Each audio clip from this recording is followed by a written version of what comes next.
Late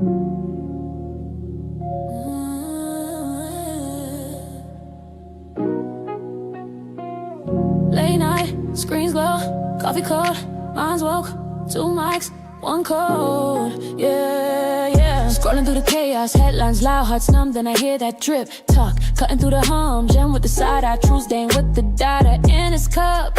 They don't just gas up dreams, they show you how to level up. Oh, from the hustle to the headlines, from the culture to the grind. Every angle, every timeline, they lace and never waste your time. Welcome to the daily drip, let it run, let it run, let it hit. Oh, tech and politics, stacking common sense, turn it up, feel it in your chest, clicking, let your future flip like describe your own ascent, every gem, every take, every tip, and oh, yeah, they make it make sense, yeah. I'm tired from the doom feed, faith in rent thick, algorithm playing mind games, selling you the same quick fix, then I catch that real talk about credit scores and crypto slips, union fights and AI rights, and why your boss be talking slick. Left lane, right lane, truth rise in the same frame. If it's cap, they call names. If it's facts, they fan flames. Oh yeah. Welcome to the daily drip. Let it run, let it run, let it run, let it hit. Tech and politics, stacking common sense. Turn it up, feel it in your chest, clicking. Let your future flip like describe to your own ascent. Every gem, every take, every tip, and oh, yeah, they make it make sense. Yeah, yeah. From your psychic to your 9 to 5, from the group chat to the bottom line, they're the late night guide through the glitch and grind. If you listen close, you gon' change your life. Change your life. Welcome to the daily drip. Let it run, let it run, let it run, let it hit. Hey, tech and politics, stacking common sense. Turn it up, feel it in your chest. Dig in, let your future flip like subscribe to your own ascent. Every gem, every take, every tip. Our daily drip, they make it make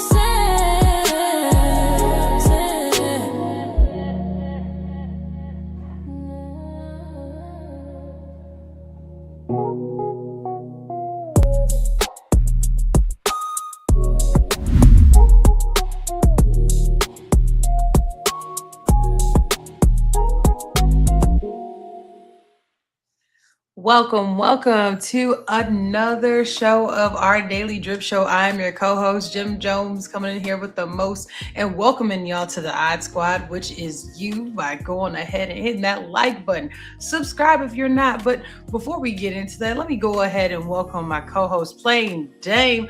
What's going on with you, my brother? Oh man, I am highly blessed and highly favored. Feeling great.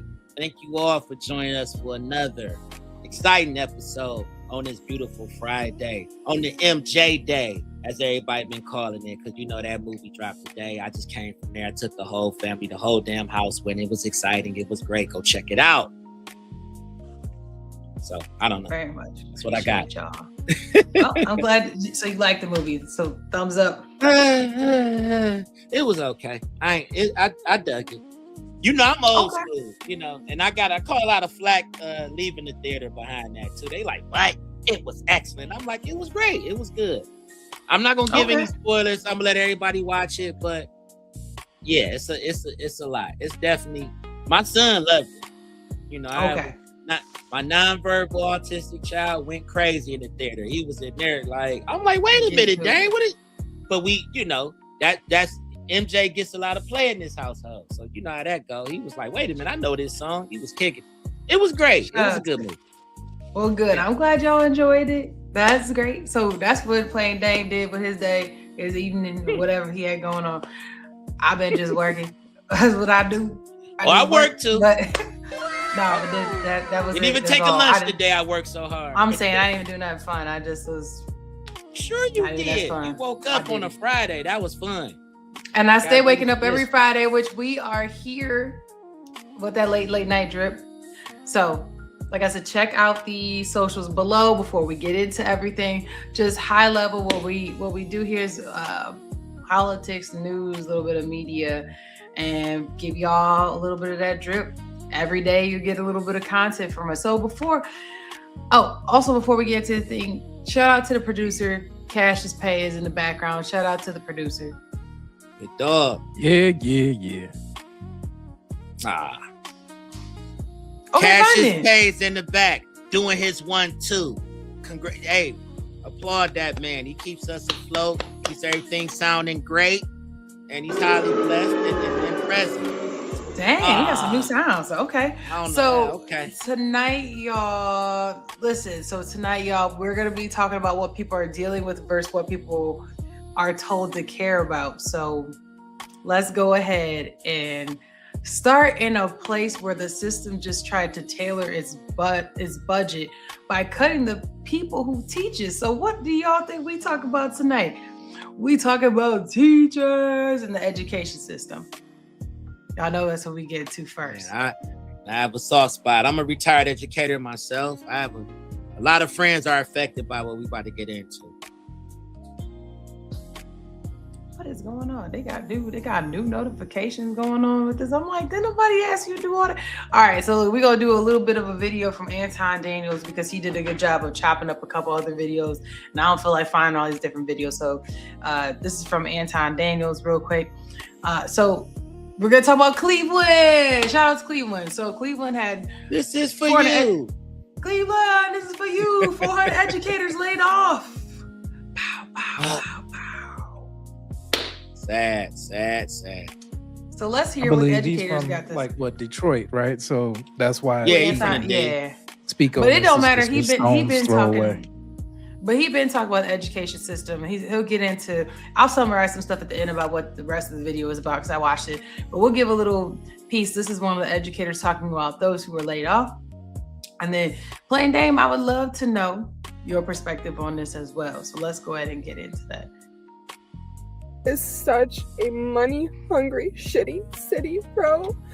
And if you don't know what's going on right now with CMSD, the school district has laid off over 400 teachers and counting in the last 48 hours. So over 400 teachers have woken up in the last 48 hours without their career. And I just left the parent-teacher conference at my son's school, and my son's teacher was one of them.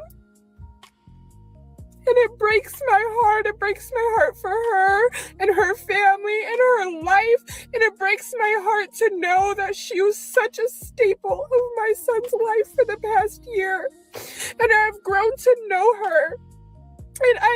So we're gonna stop this real quick. So the layoffs that happened there, from what I understand, this has been talked about as something that was going to basically happen at some point.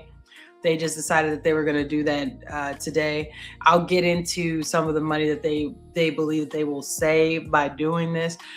She is saying, parents and teachers, a lot of times they have to communicate, right? Like they have to have each kid's different, and the teachers have to know the kids, and the parents need to know the teachers. So they build a relationship. So I can understand her emotional connection with this teacher.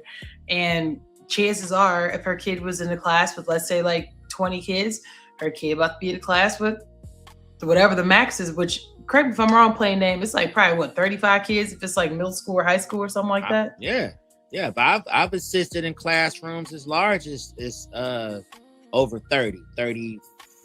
I think 35 might be the max. At that point, you damn near definitely gonna need an assistant, gonna need some other people coming in. It's a lot. It's definitely a lot. I've been in, we call them the sardine canisters, because I don't know who's learning what when you got that many kids in one room. You know what I mean? Bunch of rambunctious, high energy kids. Like, how are we learning? But that's a whole. They learning at home. Other, they getting babysat. It's a whole other conversation. Yeah, drop some drip in the comments if y'all went to like a very big school, because like college, because at this point they're basically getting what are they called, lecture halls. They might as Yeah. well just go ahead and change high school into lecture halls at this point. If you're gonna keep consolidating like that, and just go ahead and just start it off like that. That's Start too doing much middle space. school. They're not prepping you for the real thing, which I'm is just they might as, but uh, you're gonna have to the start building your. pods. But you might That's as what well. they're trying I to mean, prep people for. But I mean, you might as well just build out. Just take the 2 classrooms, knock down the wall, do it like that, and just make it a lecture hall, and just Or- start teaching them like college. Because you can We get were doing- 100 kids in a room. Right. And in those situations, they team teach. So you might have like 2-3 teachers in the same room, and they all like taking turns doing different subjects. Like it's crazy. I've seen a lot of crazy stuff in my 15 years of working in the district. And even with this situation, there's so many moving parts. Because for one, none of us want our kids in Cleveland. I can say Cleveland Public. I can say Detroit Public.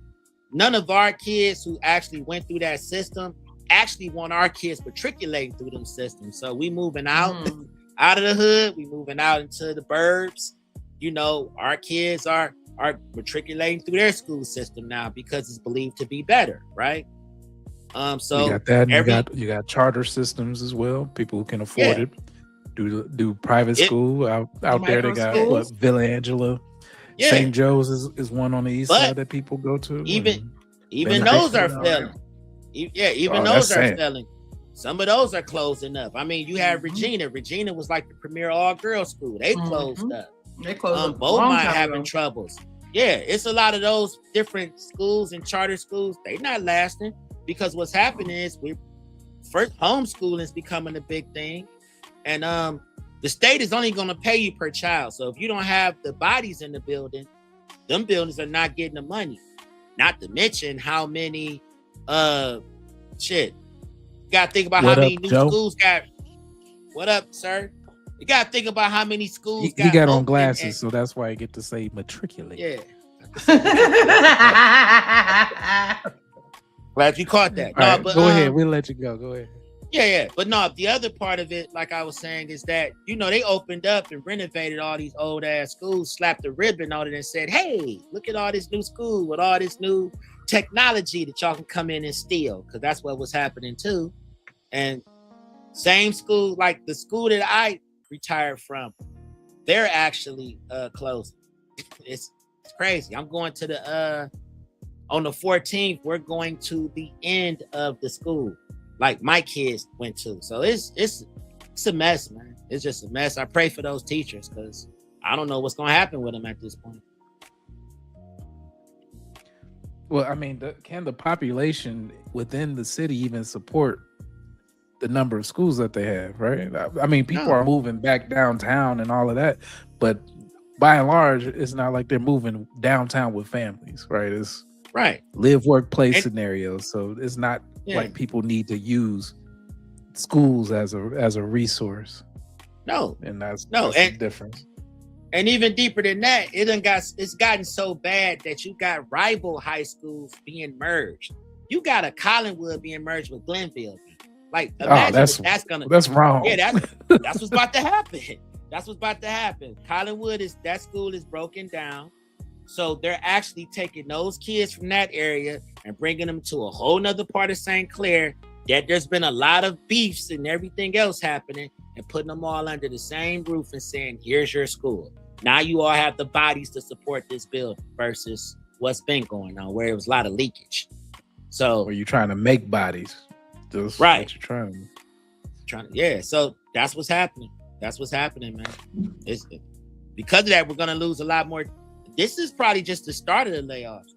They laid off 400. I don't know how many more is coming down the pipeline after this. Hopefully none, but if you don't have a lot of schools open, I'll drop the link for this in our notes, but let me just go ahead and give the cliff notes on it so we can go ahead and go to the next topic. But so it's 400, not just teachers, it's administrators. So it could be teachers, but it could be aides, it could be bus drivers, it could be, the lunch ladies. Like it could be a variation of people across all the schools. So I just want to make sure we're clarifying that it's not just teachers.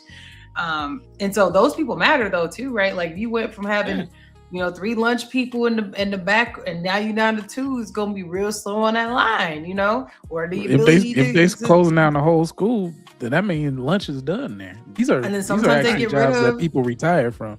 So, and sometimes they don't offer the meals for these kids anymore. And I know in Detroit public schools specifically, a lot of those kids, that's the only meal they get. They literally come to school early, so they get breakfast, and then they come to school for lunch, and they go home because they're not eating at the house. So if you're cutting the food people, which I think that might be a federal funded thing. So I know that's a funded program, but I'm just saying, like, you could special education would be another subset that might be affected by it. Because if you had 10 aides, now you went down to 8 aides. That means you got rid of 2 of them. That means that they can't take in that kid. What happens to that kid? Because they're like, we talked about the ratio, right? So high school, let's say you can have 35 kids, but if it's special ed, they can't have 35 to 1. There's a much lower ratio in there. You know what I'm saying? So, you know what I mean? So if you're taking out 8 kids in those classes, it's only going to be if you taking it from that class, and let's say they had, 5 aides in there, now they got 4, they went from being able to have 8 kids down to 7 kids. That means there's 1 kid in that system per class, per school, or whatever situation it is that has to find placement somewhere. And that's right. the bigger issue with that. So here's my thing.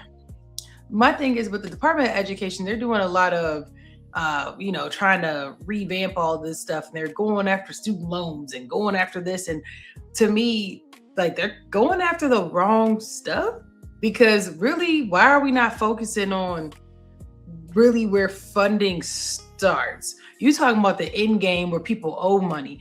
Let's talk about where you're actually spending money. We actually spend money in the younger kids, in the high schools, and more specifically in the elementaries, right? Because most people, let me know if y'all disagree with this. Most people, if the highest chance you have of kids going to school is going to be little kids. You know what I'm saying? As they get older, they stop going to school. There's truancy and all that. Let's speaking of.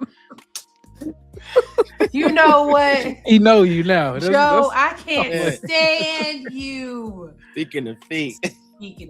No, but let me for that.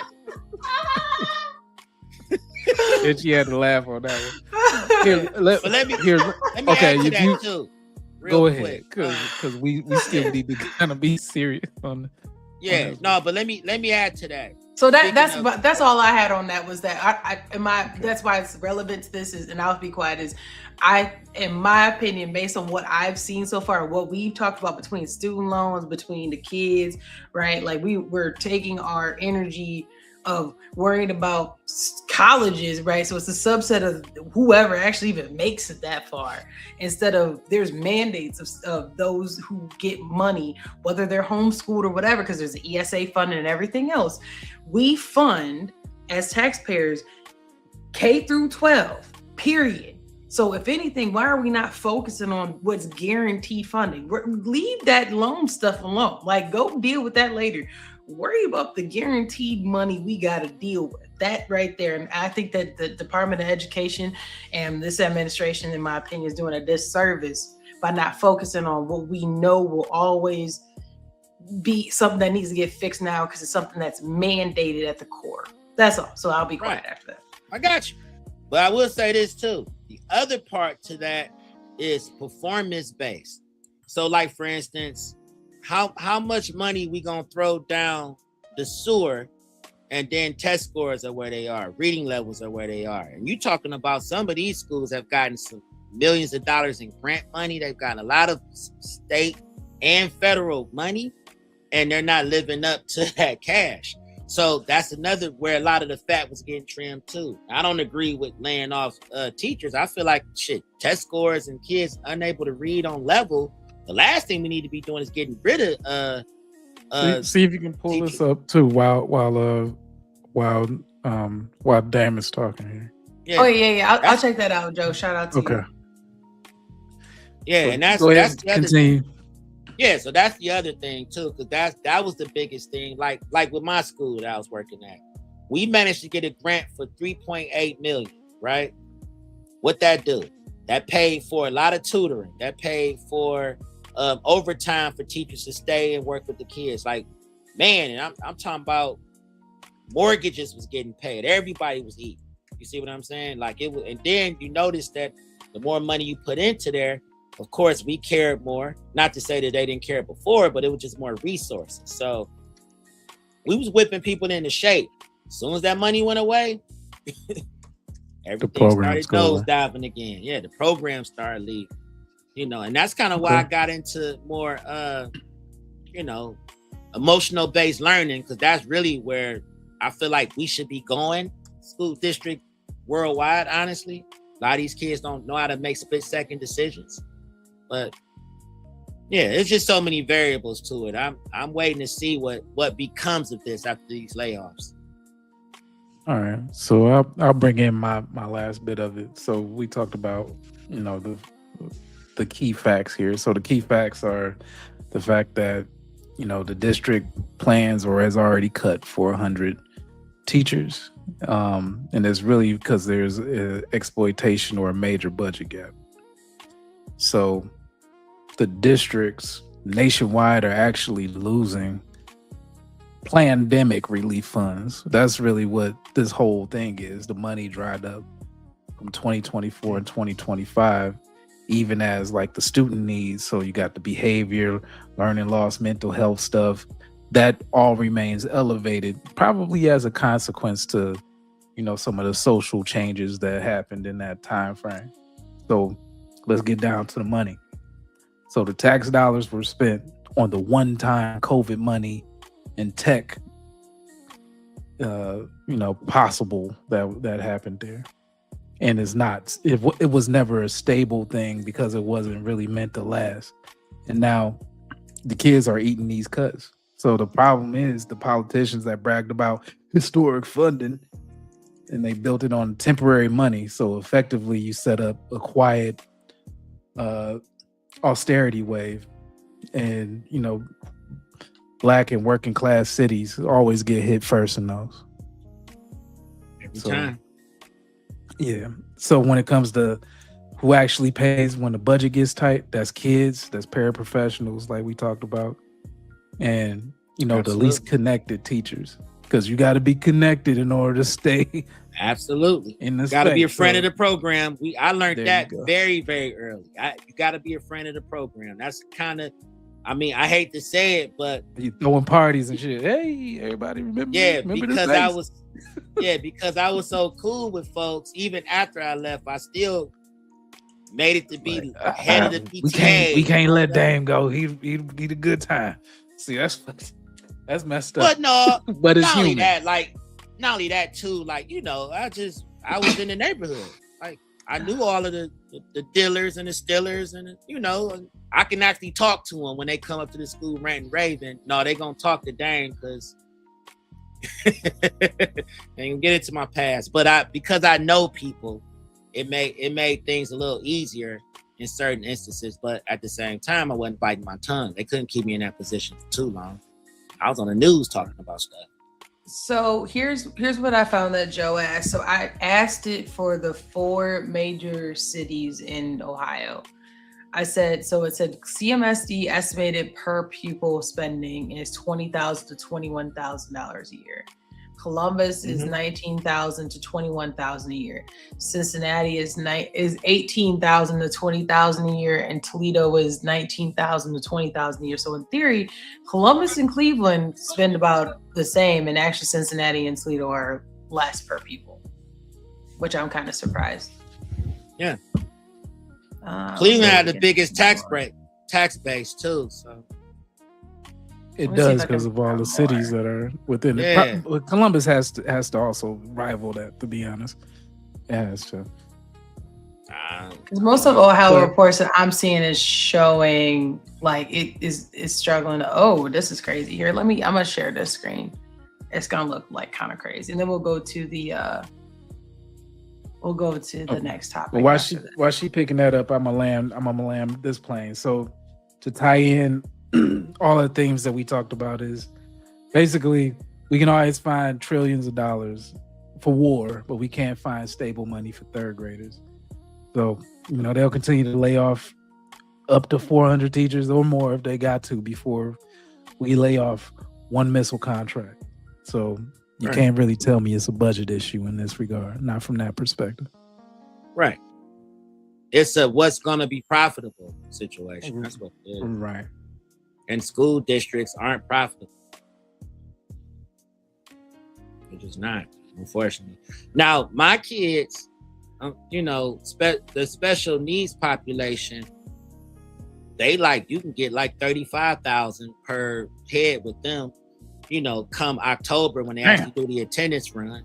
You know what I mean? When they do the attendance run and make sure who's all in school, because that's when you get on that round robin and you calling all the parents to make sure their kids are in school the whole month of October while they do that little census count of how many kids attend the school building so they can justify how much money you're going to get into the budget based on that. Yeah, it's wild. It's all on the bottom half is Youngstown. It's a bunch of Lorraine. Yeah. Well, these are some small. 16,000. Yeah, they're on the Cleveland. lower end, They claiming it's 25,000. They probably got a lot of 25,000. Where shit? It still seems like, in my opinion, I will say there's some bullshittery happening in East Cleveland still. Because Cuyahoga, Chagrin Falls is their performance index. Look how high they perform. And if you've never been to Chagrin Falls and you were in the Cleveland metropolitan area, you should check it out. It's beautiful. Solon, this makes sense. Like these are top tier schools in that area. Rocky River, Solon, right? Rocky River, yeah. I don't know where Marion is. Steubenville, Marion, Ohio. Yeah, but look, Steubenville is performing very well, and they spending less than 10,000. It's crazy. They got a big football program. I'm about to say their sports program. Yeah, their sports program is insane. Anthony Wayne, I know where Anthony Wayne is at. Aurora, Revere is also was that over in Akron. That's like it's in between. That's bad. You know, that's bad for all the rich people. All the rich people in Akron live. Braxtonville, like these are all very like when you go over here and up. Like the only one that I'm calling cap, man, East Cleveland, they better go somewhere. Somebody need to do an audit. Somebody need to do an audit. That money somewhere. Yeah. Nah, man, this is Jefferson, Washington. Well, it's in the wrong area. They have more money with less performance, which. Correct. Now the performance I can see, but the money is crazy. Like there ain't no way they spend 25 racks on them kids. I don't care nobody, man. Well, I mean, there might be a lot of services that need to be done, after school support, things like that. Maybe. It is. Yeah. I know worked in that there are different programs that are there. Yeah. And they have them inside the school too. So they have the after school program and they always got money. They always have money for programs. Like Cleveland, for some reason, they budgets be super tight when it comes to like spending money towards those programs. You damn near got to put yourself in there and write a grant to actually go to that school and pay yourself. Whereas you got East Cleveland, they actually have a budget that's open for, you know, like I was in there shooting videos with kids. You know what I mean? Like we was doing all kinds of programs with them. They actually have some money for that stuff, despite where the city is, you know. But you know, that's state funded.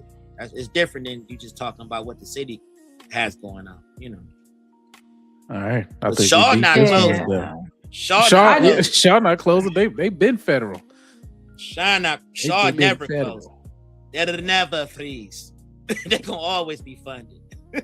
Well, if you thought that map didn't make sense, wait till you see how they redraw the lines when votes are involved. Y'all know we about to talk about Virginia redistricting. Of course we are. Let's go. I did not say speaking of feet. I did not. Don't do that. I think it's this one. Yes. And no, Joe, I have not seen the candy bars. That that ain't been in my purview, but I'll look out for them. I'm mostly like on the Girl Scout cookies kick. So if I see them around, I might do something. But with them tag-alongs, they only got like 12 cookies in that thing. It's pissing me off. But when I buy it used to be way more, man. I don't know what's going with the Girl Scout cookies. They said, listen, y'all need to get thin. You Yeah, had to then share it's them so damn good. things. It was so many. Now you eating that in one sitting. You sitting there You like, watching these TV, my you look 10 like, minutes. You damn. fighting? Yeah, Like, you damn, fight where on it go? Has blocked a newly approved redistricting referendum just one day after voters narrowly passed the measure. Yeah, Circuit Court Judge Jack Hurley ruled the referendum unconstitutional, and he issued an injunction preventing certification of the election results. Virginia Attorney General Jay Jones says he will immediately appeal the decision, arguing the ruling overrides the will of voters. The referendum passed with just over 51% support and would have redrawn congressional districts to give Democrats a projected 10-1 advantage in the state's delegation.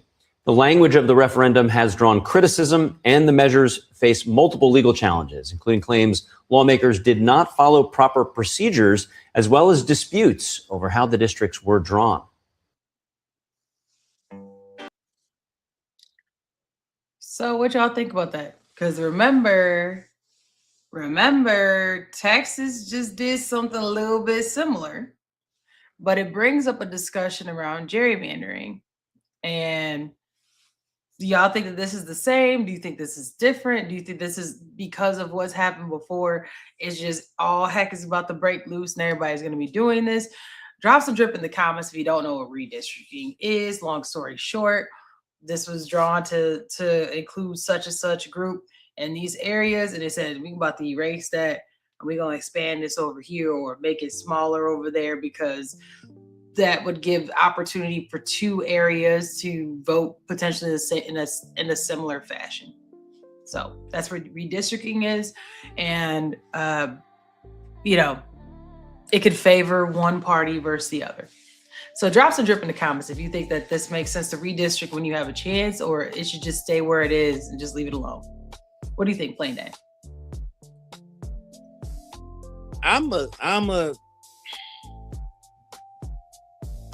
It's a funny situation, but I feel like if it's not broke, then why fix it? That's kind of where I am with it. I mean, they are saying it's broke. Yeah, they gonna always say that. If it's not favorite, I mean, but depends on who's saying it. That's the conversation. That's where the gerrymandering conversation come in. You got one party saying what's wrong with it. The other party saying, well, it's not right because they all gonna vote this way. So let's redistrict it and fix it this way so they can all vote this way. So we can have half a chance. I'm over it. I was over it when Texas was going through it. But it happens, it's just one of those things. I don't really have an opinion about it. Because I feel like the whole game is kind of rigged at this point anyway. So that's just me. To me, it's kind of stupid just because people can move. So you just drew a whole redistricting. You know what I'm saying? Like Cali is, and that's the other part of moving all over the place. So we're gonna have this advantage, and it's like, well, then everybody from Cali moves over to this redistricting, and now you gotta draw lines again. The game is rigged. That's why I'm saying. I'm like, okay, if everybody decide I'm not really feeling this area anymore, and that's what's going on with Cali. Yeah, it's a lot of undesirables moving in. I'm about to go somewhere else. Now what y'all gonna do? Well, you know how undesirables. Yeah, but I mean, what you're speaking about is like these redistricting fights, right? It's on a national level, and it's been about a couple things. So it's about racial dilution, right? Partisan advantage. That's what we're talking about here, and saving incumbents from accountability. That's really what it is. Because they already know that ass is getting voted out, son. That's all it is. But the thing is that they believe that they'll be able to hold on to a small margin because as an incumbent, people just know you by name. But now people are starting to understand from a political level, they knowing you by what you either did do or didn't or what do. you didn't do. Right. Shout out to Kamala Harris. Oh, shit. Here we go. But they still mad at us. They was fighting in the comments. Check out that Kamala video, y'all. If y'all ain't seen it, people been squaring up in the comments. Going back and forth. Kamala, boy, I'm over there. Yeah, Joe, we need you to go in there and go get them. All right, because they flaming. I love a good dog fight. I love it because prices. But when we talk about these gerrymander lines, right? The lines decide which voters matter and which donors get to direct that line of power. So that's what we talk about, delegates and super delegates. That's a part of our system. So when a district get carved around like the wealthy suburbs, for example, the public money actually follows those maps. And the infrastructure, the school funding, hint, hint, that we got going on, and also policing priorities. So that's one of those main things. So the map is rigged. Yeah. The game is rigged. Every click you make, it runs through someone else's design. I've seen it happen here. I've seen it happen here. And it's just like, what can you do? You know what I mean? I mean, you can get some people. I mean, if I voted you into a certain position and you want to go on the news and talk about it, sure. You know, bring some attention to it. Why not? But at the end of the day, it's gonna boil down to who got the biggest wallet in the fight. Who got the biggest voice and the biggest wallet? Game is rigged. Yeah, I mean, both parties use quote unquote independent commissions, and then the lawsuits that they start filing after this, they lock in what the safe seats are. So you need money in order to do that. Yeah. So in this case, we talking about Virginia. So who gets packed into problem districts versus those who get carved into safe districts with low turnout. You know, that's what happens with those ones. That's how you end up being safe. So in all of this, redistricting is really how they gerrymander your future without ever touching your ballot. So if things look to be tied let's do a poll. Let's see what's going on in these streets, and then let's work around whatever's happening from that poll.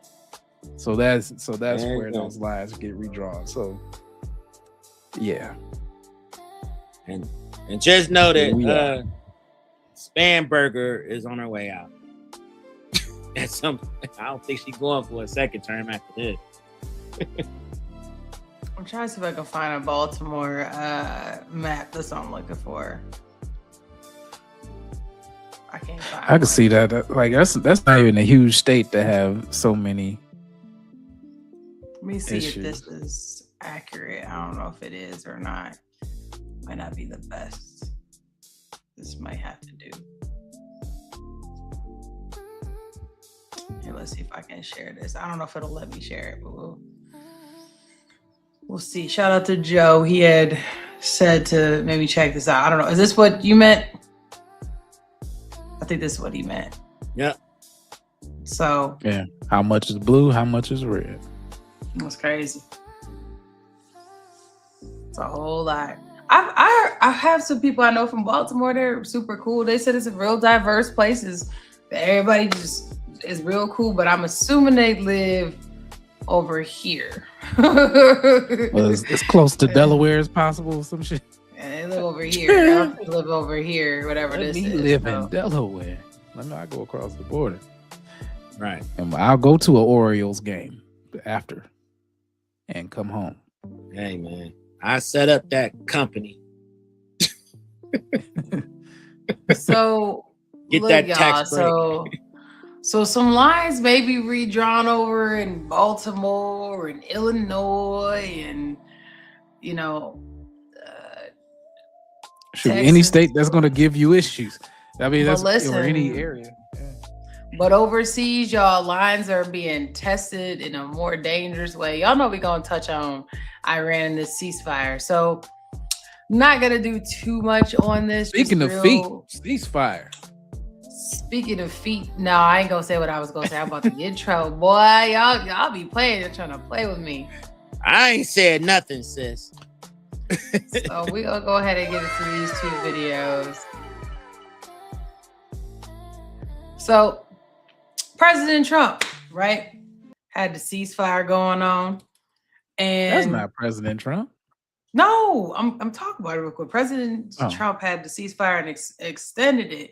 So the conversation right here is around we're going to look at, is extending the ceasefire better or worse for our country's brand, President Trump's stance and brand? And then also, the steps being taken and some of the things that we as a country say we will do, or our stance on these things from the, for the Pentagon, does it help or hurt? So that's just the two videos we'll take a look at and talk about that. Staring competition. Like, just, bring it. No, you bring it. Bring it back. It felt like the US and Iran were in a staring competition.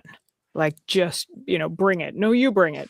Does it feel like by extending this ceasefire, and you just said the US doesn't seem to have gotten anything for it, does it feel like President Trump blinked? Ooh, I think we're going to have to see how it ends.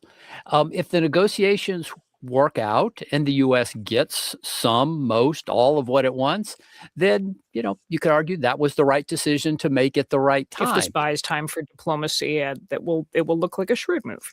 Absolutely. So I don't think you can answer that question fully until we know how it works out. Now, before we continue, We know how our wallet worked out, huh? do you agree with that How the or wallet disagree with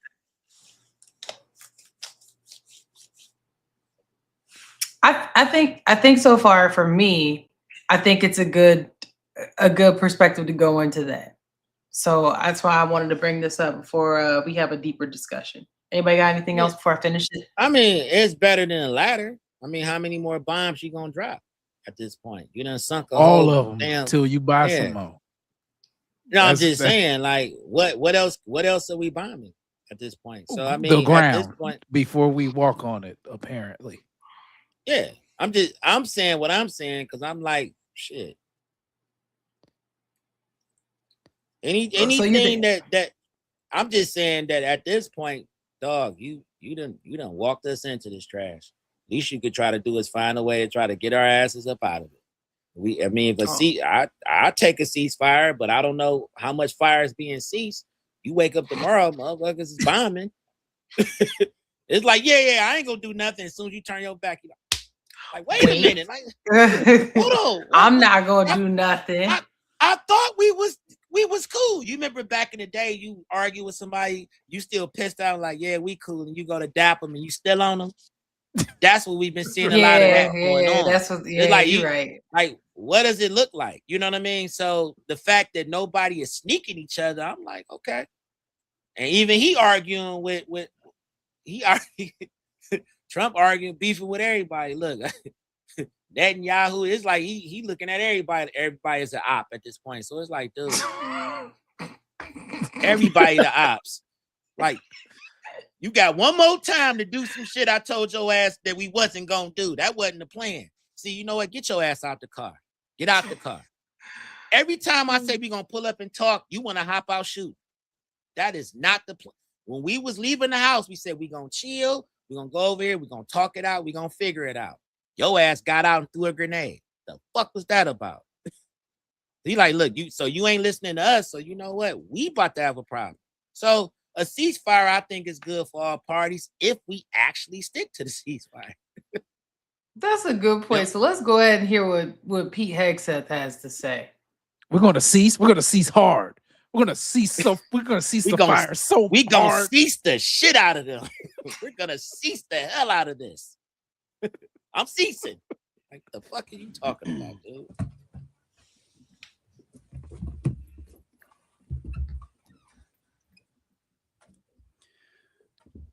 Well, good morning. Unlike the endless wars of the past that dragged on for years and for decades with little to show for it, Operation Epic Fury has delivered a decisive military results in just weeks. Korea, Vietnam, Iraq, Afghanistan, as the president has pointed out, all took years, decades, vague missions, shifting sands, little to show for it.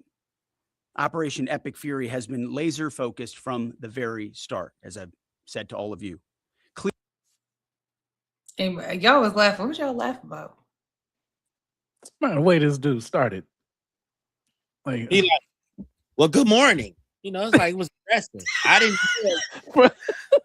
didn't hear a peaceful, we're at a ceasefire.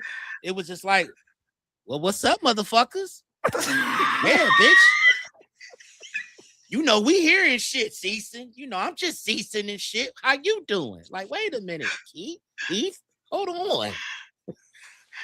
It's good morning, everyone. How are you? Like your tonality said you still got. That's what I'm talking about. That's still on you. Is we cool? Yeah, we cool, motherfucker. Why wouldn't we be cool? We cool, bruh. Okay, cool. Dap it up. Okay. Nah, nigga, we ain't cool. Like that's what his energy was saying.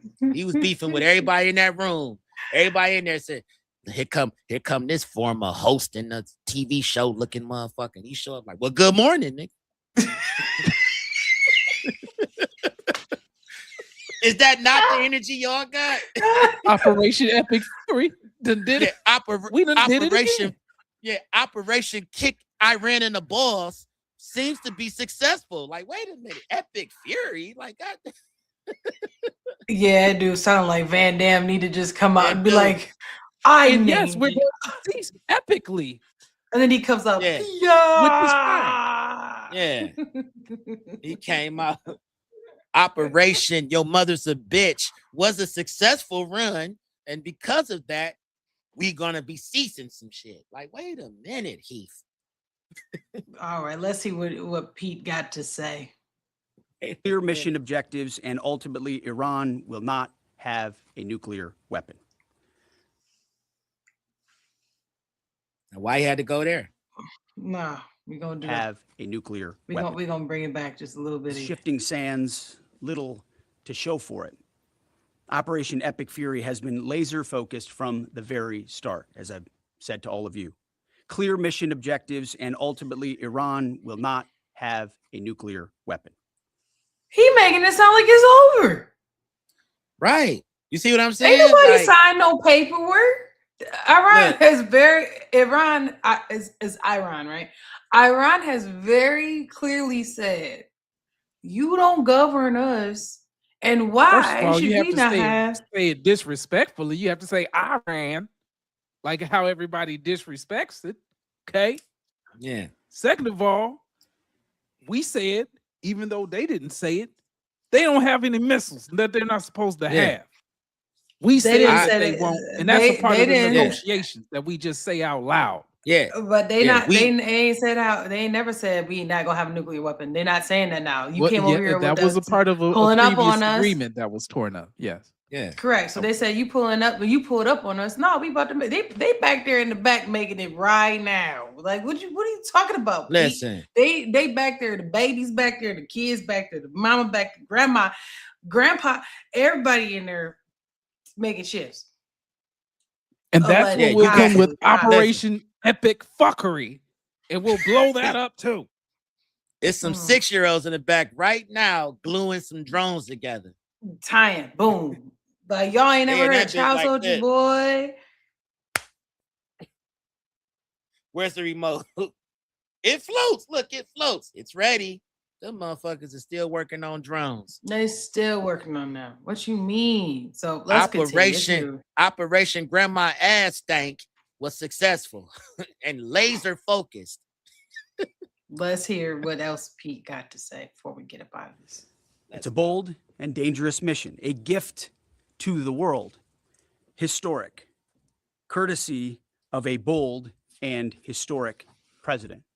You're welcome. That mission continues today in this new phase as Iran has an important choice, a chance to make a deal, a good deal, a wise deal. He said they have an opportunity to America. Look at his face. I paused this at a bad spot for him too. That's not what I meant to do. But you're welcome. Because it was a gift to the world. If you didn't know. That we put up on them and just started bombing them in their sleep. Okay. All right. We're gonna continue. Fuck Canada. That's what his haircut said. As part of that effort, the United States has imposed an ironclad blockade that grows more powerful by the day. From the Gulf of Oman to the open oceans, our Navy is enforcing this blockade without hesitation or apology.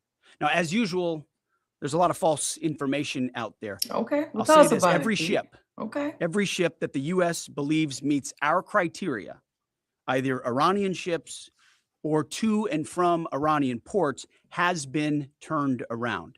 As of this morning, 34 total. Non-Iranian vessels are allowed to transit, and many have, including overnight.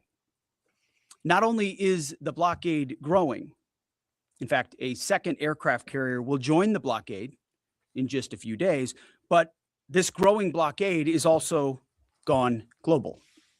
Just this week, we seized 2 Iranian dark fleet ships in the Indo-Pacific region that had left Iranian ports before the blockade went into effect. They thought they'd made it out just in time. They did not. We seized. To me, when he says that, So based we're on going what to they did unblock with- and block your blockade. And after that, I'm going to block that blockade of that blockade. I'm going to blockade the Indian Ocean. Oh, bitch, you blocked me. I blocked you too. So we blocked each other. I threw a block card, bitch. We're going to continue a little bit more because I got to hear what he had said. Then we're going to go ahead and get into some other festivities that Pete Hegseth would be the he's been an advocate for. I'll leave it at that. Their sanctioned ships, and we will seize more. Our blockade is growing and going global. America's military is unmatched, projecting power, denying passage to adversaries, and protecting our interest at the time and place of our choosing. No one sails from the Strait of Hormuz to anywhere in the world without the permission of the United States Navy. Because we own the 7 seas. Wait, did you hear? Yeah, that's what. Let me bring that back. Y'all hear? And then we gonna move on because this. Well, he just there's said no was, reason because I mean that's really what it is. It's the same narrative. We are hard, we are fast, and we are going in. We No own pause. we own the world. Is really like place of our choosing. No one sails from the Strait of Hormuz to anywhere in the world without the permission of the United States Navy. To the regime in Tehran, the blockade is tightening by the hour.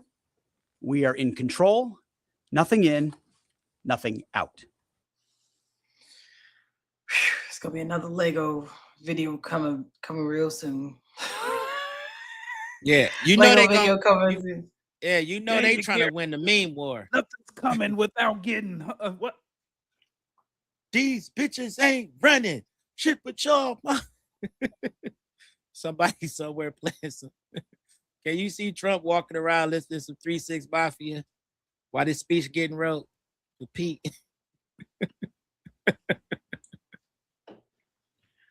So, just my last remarks on this. Wow. I'm sick. I'm sick of Joe be trying to ignore Joe. The messaging that to me that our Pentagon is giving out is we do what we want, we own everything, and then they'll turn to other countries and be like, so you putting in on this, right? And they like, hold on. Why'd you help me, bitches? Because I don't got nothing to do with this. I didn't need your help anyway. It was just a test. I It was just a test to see if you would even do it. And since but I you didn't didn't, you co-sign failed. that you own, you gonna block this and you own that and you do this and you go like so. Why you I don't did need block me, you it got, and done. Well then, What was it then say? why And you call, did? and what you calling me for? Yeah, so what you calling me for? And Yeah, so I just think that this is bad for the relationships with us internationally with some of the messaging, even if that's not the intention. Like Pete, like I don't know if he did Toastmasters or some kind of training, but it was the Foxmaster. messaging, the messaging is beyond just us. You are speaking to the world. And to me, it seems very small-minded a lot of times as our administration is talking to not just us, but like just know the whole world is picking up on that. And I have concerns about that. I don't particularly like how he talks. It's very like it's not that it's smug. It is smug, but even his diplomacy in his delivery is not. It just could be better. That's really what it is. It's not. And then it's like I've never seen nothing like that. And it's as if you're only talking to America, but If you were talking to America trying to rally us up, then I could understand you coming from this angle, you know what I'm saying? But this is a globalized situation and everybody can watch everything. And I need the administration to tighten that up. You need to tighten that up because it's just, you're not just talking to us, you're talking to everybody. They watching you. And it matters. Well, you're using an official platform, and something to be said. And I'm gonna be quiet for Dame to get in, but it's something to be said about real diplomacy, where you get to speak quietly and carry a big stick. That's what FDR said so long ago, and it really holds true. Stick. Okay.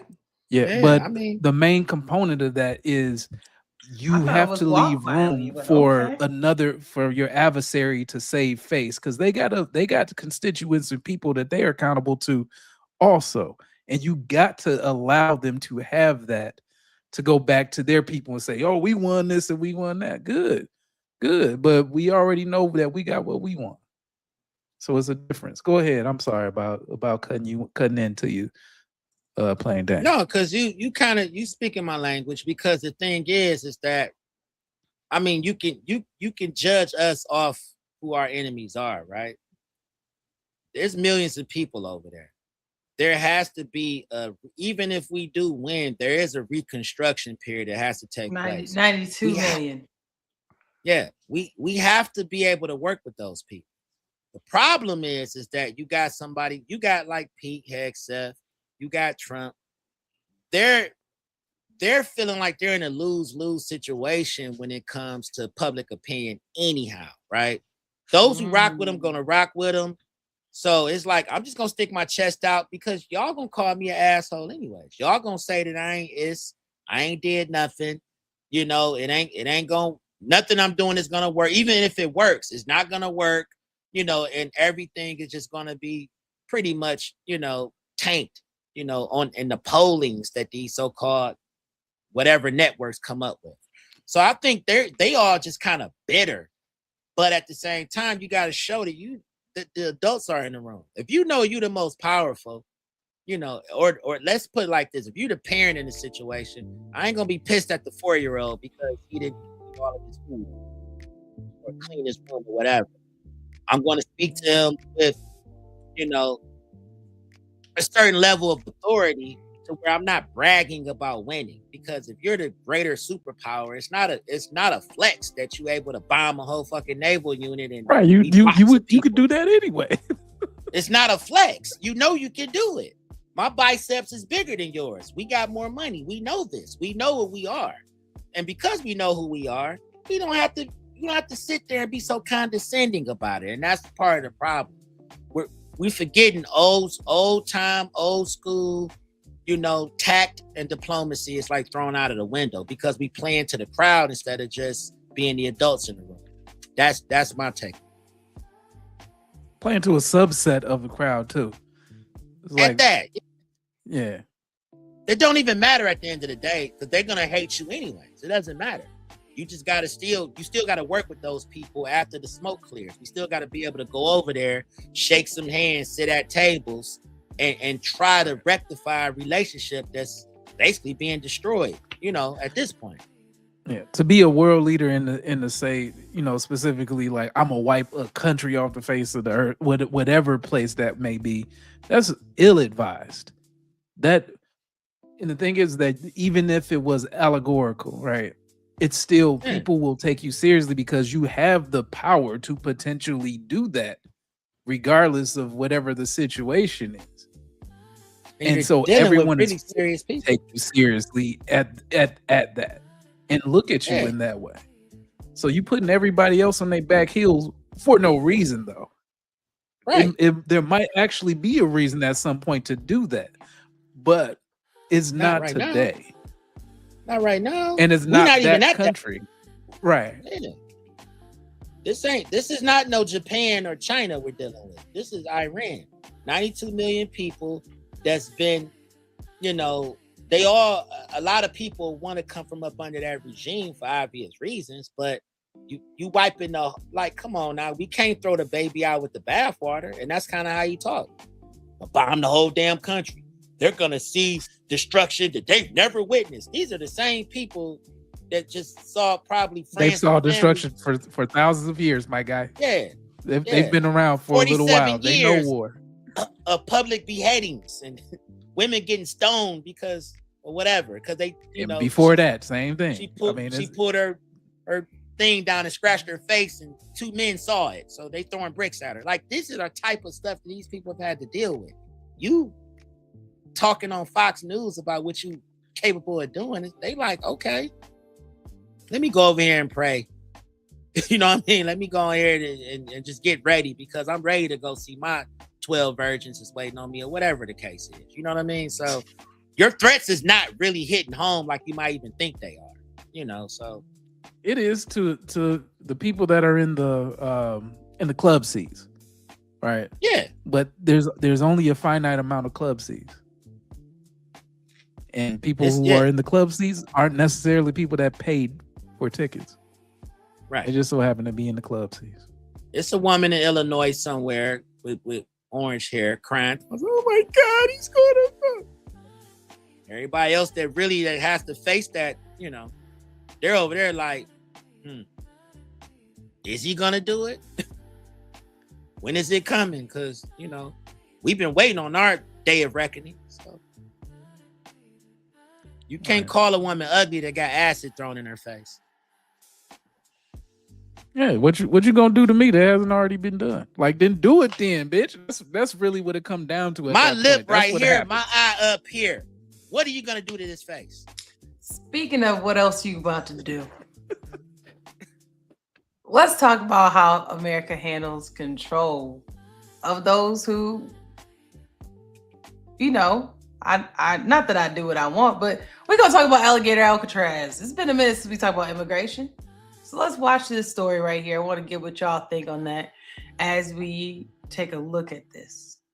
A 61-year-old Canadian man who spent the last 2 decades in the U.S. raising his family and is now back in Canada. He was deported after spending 65 days in ICE detention. And just as I turned the corner, there they are. There was about 7 or 8 ICE guys, grabbed me right away, threw me up against the wall. Douglas Dixon was arrested by ICE in February. Damn, I don't know if they need to throw him up against the wall. First of all, he's Canadian. They was like, you know what it is? Yeah. Like, you know about hockey, bitch. He smell like ham. He's dangerous. Into the wall. That's damn. But keep going. He's 60 years old, man. Like, what's going on? And guess what? All 60 years is about to be up on this wall. I see. February and detained. He moved to Florida in 2005 and got a green card. During the COVID pandemic, he was forced to close his smoothie cafe and fell behind in his taxes. He ended up pleading no contest to tax evasion and was paying it back, but he still owed $12,000. And under American law, defrauding the government of more than $10,000 is an aggravated felony. He spent more than 2 months in detention before a judge ordered Dixon to be deported to Canada. So, legally, there's legal grounds for this. So keep that in mind as we continue to watch this. Legal grounds is, basically you owed in taxes and you thought you was going to stay here and owe us money. Now you can go home. So, if he had a payment plan set up, what'd you say? He said he had a payment plan set up. He was behind. He said once you get over that threshold. On my feet, baby. He missed the payment. Yeah, he missed that payment. They came through like Rent-A-Center. Walk his ass across the street. I didn't think that the United States was going to treat people inhumanely. They do. Okay, so where you been at, Mom? Where you been at, dog? You don't watch. He said, "Listen." Well, he meant to say, "I didn't think it was gonna happen to me." That's what he meant to say. Yeah, I thought I was exempt. Right. Do not care about the human condition in those detention centers. That's what happened. It was like, where you from? Dixon is now describing what it was like being inside the detention center known as... What is this about? Right, is it? Oh, yeah. He ain't You from around her. You are a threat to democracy and our accents. Get your ass out of here. They whooped his ass. That's what they did. What did all of this is about? They say we walking his ass across the street. We ain't even got to ship him far. Alligator Alcatraz, a facility U.S. President Donald Trump has said would house violent criminals. Dixon says from his experience, that was not the case. He says the majority of people had jobs and families and were in there for what he called nonsense reasons.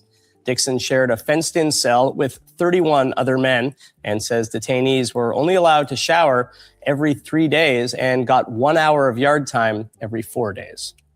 A 61-year-old Canadian. Damn, don't you get yard time daily as like in like high max security? Yeah, because it's like every 23 hours a day lockdown, one you get wrecked. Yeah. Damn. They really making sure you don't want to come back. They like, we ain't coming back there no more. That shit worse than the county. So here's I can't remember where I found this, but I saw another video where it was a teacher, and the teacher had was on the H-1B, and he's like, listen, I got my papers. They said, nah, they yanked him out the car and left his car and his phone, his keys was in the car. They left the middle of the street, took him, drove him around, kept driving around. He had to meet up with some people at the bus. They get on the bus, take him to book him, and then find out, well, they realize that he shouldn't be there. And they're like, well, you shouldn't be here. And he like, but they had moved him from like Oregon to, was it New York by then? Like they didn't transported him all the way over to the other side of the country. And then by the time I said, oh, you're not supposed to be here. So then they told him, well, here's a bus ticket. It took him like a whole 2 days to get home. And he was like, well, where's my phone and my keys and like my wallet? And they were like, you have to figure that out. So he's suing, I believe he's suing the people who detained him. But yeah, it was a college professor, I want to say, and they hemmed him up something similar. So yeah, man, ICE is full. Yeah, I don't care about none of that. Don't even show me no papers. You going with the alligators. Like, damn. No, I mean, but this actually pulls in a couple things. It's crazy. I mean, we talk about importing talent and people to come in. Like, who will want to go through this if one of these types of scenarios can befall you, when nobody's looking, right? Whether you have your green card or not, like now all of a sudden you have to figure out whether you about to, be put away with child support or something like that. Something crazy. You said, speaking of who want to go here, F1 visas, they want to come here. You want to talk about them, or you got something playing in on that Alligator Alcatraz before we get to who want to come here? No, we don't get your ass bit. We good. They throwing y'all in there, boy. Don't say get a your boot. ass bit. Don't have no kind of accent. Don't make no kind of ethnic food. Cause they put all this right, and get your accent together. That's one of the key indicators. They said this fufu too good. This fufu too you at good. least get to play basketball at Pelican Bay. Alligator Alley ain't like, no. Your ass gonna wash up on Thursday. That is not funny. But that's exactly what it is. That is. And it. Sir, can I get some water? I stink. Nigga, it ain't Sunday. That's the next shower day. God damn. Make sure you have organized documents kept in a file. Make sure you back. name Hold them. on, let me go Hello back. everyone, how are you guys doing? I hope you all are doing well. In today's video, I'm going to be sharing my visa interview experience and how the entire process was like, because I know this can be a very daunting and scary experience because this is the last step in your process before you actually move abroad.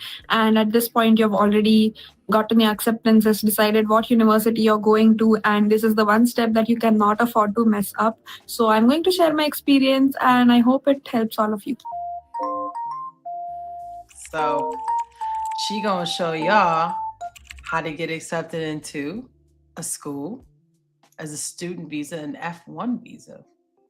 some tips and tricks for your visa interview. So make sure you stay tuned until the end. Talking about my interview, it was in Mumbai because that was the closest embassy to me. My interview was on the 13th of June. So there's two sections of like in the process of getting your visa. It's your biometrics and your interview.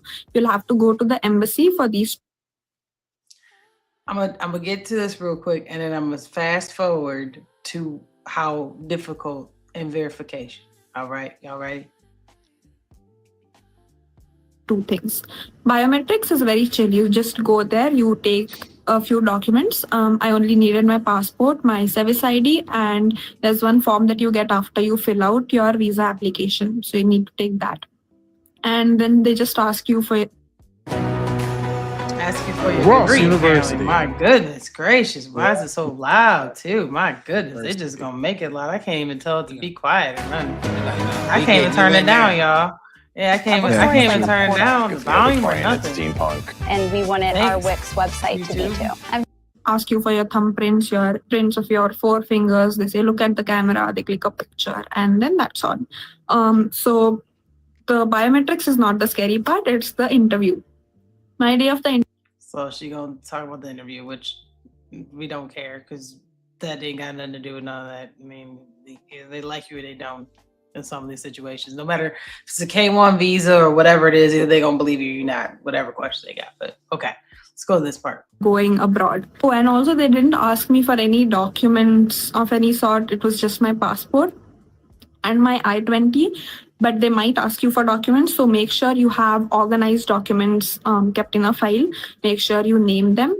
The document, I remember what all I had carried because I had very keenly separated them. A personal information like your Aadhaar card and stuff, passport, about your university. So the university you've gotten into, your acceptance letter, your where you're living. So a proof of some housing, your I-20, your service ID, but I think they'll only ask this during your biometrics. At least for me, that was the case. They only asked me for it during my biometrics, not during. So what do y'all think about this? We've talked about multiple visas. So let's kind of break it down. So what I'll do is I'll talk a little bit about this. So OPT or F1 visas. You want to talk about this, or you want me to tell the different visas first? Oh, go ahead. You go ahead, because I was gonna go into that. But if you got it up, go ahead and talk through it. No, I just know the visas from us talking about it. Talk through it. K1, H1B, to do it all. This is the one that's all you. So before he gets into that, let's review the ones we've talked about before. We talked about H1Bs. That is the work visa. So a lot of times we hear people who say, "Oh, I'm here on a work visa." That's usually an H1B visa. And that's, they being sponsored essentially by their employer. So that's the H1B. K1 visa is, you hear about passport bros, where they go find their wife from overseas, or passport chicks, I guess. Is that what we call the chicks who going over there to get their Jamaican man, which is wild, whatever. But get my Caribbean meat slang up. Go ahead. But that's when they get a fiance, and when they're engaged, they're able to bring the foreigner over to experience life a little bit together, to get paperwork together, to basically feel out, is this going to work? The visa, if it's accepted at that point, and they get married, they have a visa because that person is sponsored. So keep in mind, H1B, a company is sponsoring, and a K1, a person, due to a relationship status, they sponsor. And then the other day we talked about responsible for that person. And responsible for them too. And the difference too in that is the company, when they say, you ain't got no job, you got to get up out of here. K1 visa, sometimes they're allowed to stay. You get married, you're still responsible for them, and they're married to a whole other person. Go check out 90 Day Fiance. And then the last visa that we talked about before this one was the B1, B2, and those were business and work visas still. And that was kind of shaky because they some of those didn't have substantial dates on them. It was like, I just got 5 years of tours. It's like tourist visas for whatever reason. I'm here touring for 5 years. Where in the world are you gonna get to be just chilling for 5 years in that country? But okay. Anyways, those are the three that we've talked about up until this point. So this is a new visa, the F1 visa, which Cassius Pay is going to get into. Is that good? That's set to see. Scene set. But what I'm gonna get into, OPT is what it is, the acronym, and it's called F1 grads. And so F1 grads coming out of school can work for up to 12 months. So that's the first level of more than likely very cheap labor that you'll be able to obtain if you are a part of like a STEM OPT. So STEM, science, technology, engineering, math. That's what STEM is for. It adds 24 more months to that. So that's up to 3 years now total. And then about 34% of first-time H-1Bs come from this F1 OPT pipeline. So a lot of critics say companies use this to hire cheap, less protected labor versus new U.S. grads. And that's why people have seen a dip in the tech industry. So I'll just keep it short and sweet. And I'll just say that the F1 or the OPT is a 3-year audition that lets companies stack 3 to 4 foreign grads against every one American starter. And the referee in this game is the tax code.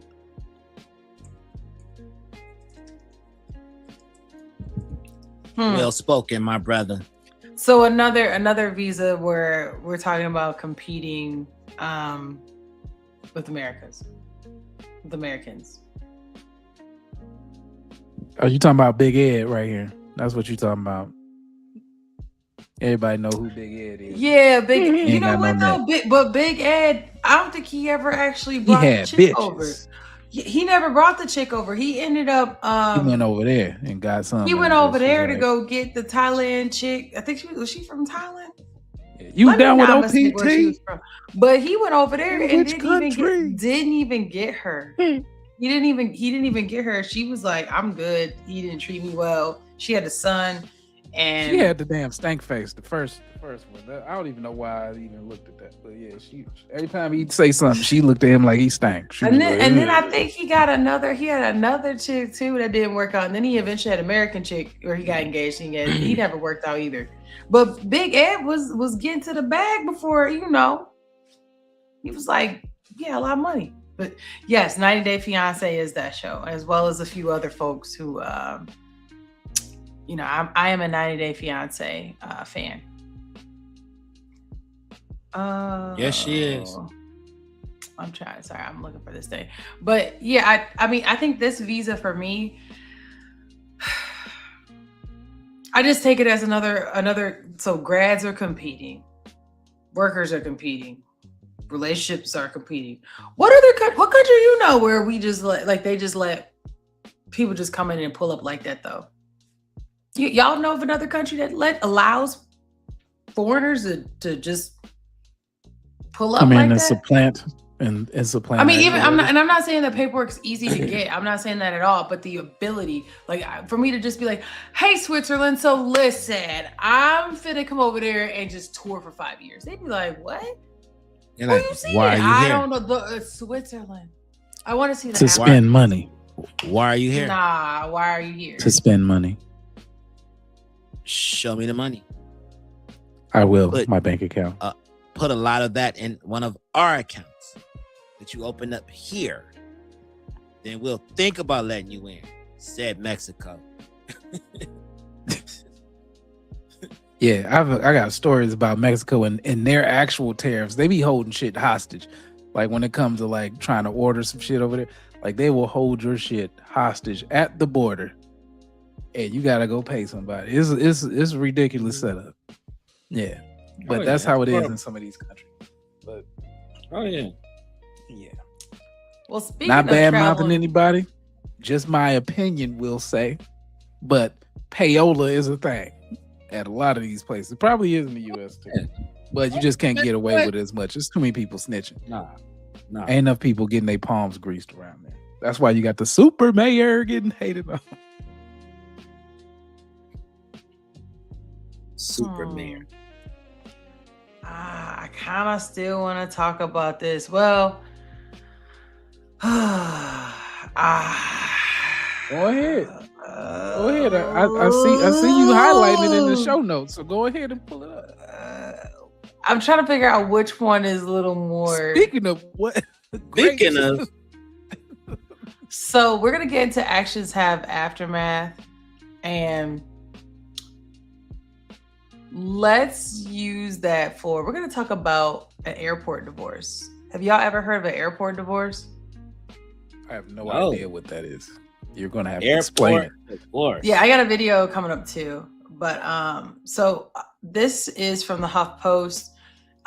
If traveling is stressful for you and your partner, it may be time to consider an airport divorce. So this is by Jamie Davis Smith. She said, before a flight to Puerto Rico, I made a beeline for the United Club Lounge alone. So basically, essentially, she only had a pass for one person, so she left and then he didn't go with her. And she thought he was going to be mad, but then instead, they were both in a good mood because they were not together on the way to the flight.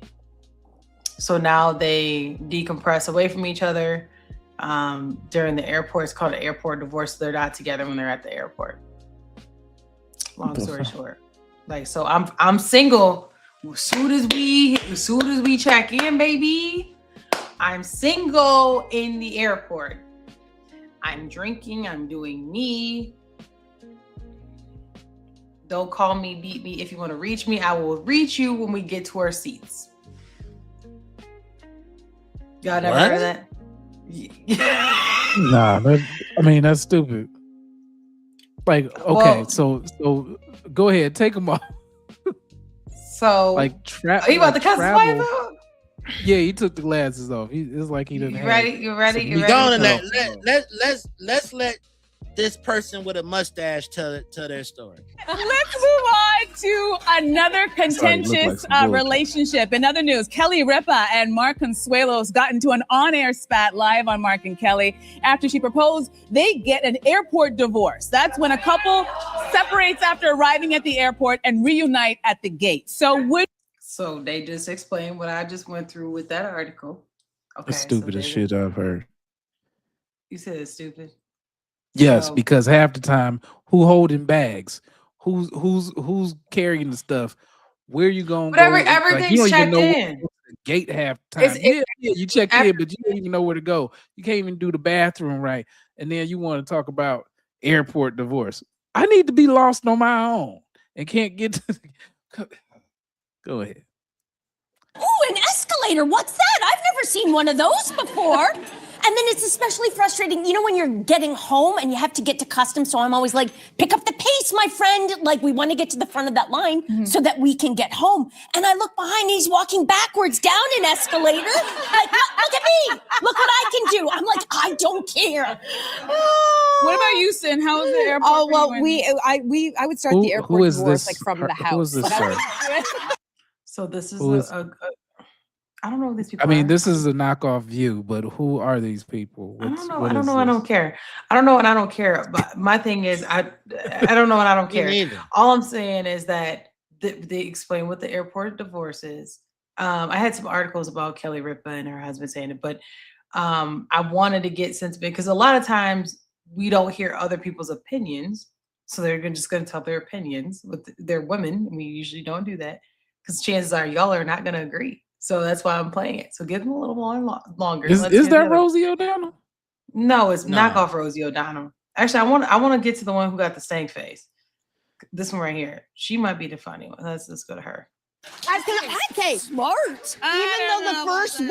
Even though the firstborn in me is having a panic attack right now over that. Try it out. Because my notes basically say if you have got a family, the airport divorce works as long as he takes the kids, and then I could be all by myself. Yeah, exactly.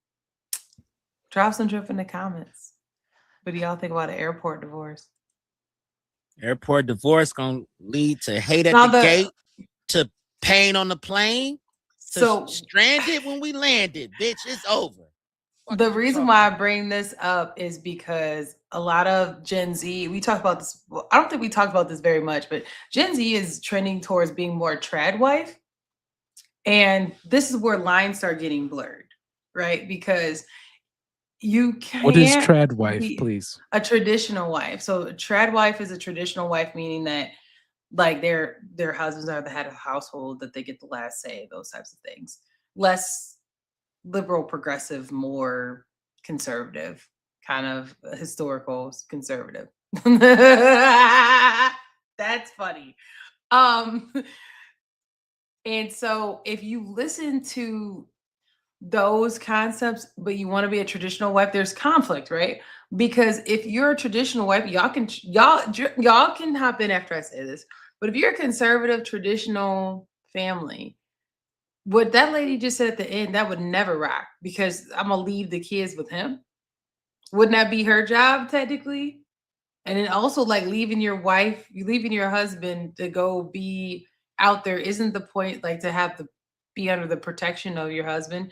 And you being in the airport means that you're removing yourself from that protection. Do I understand that correctly?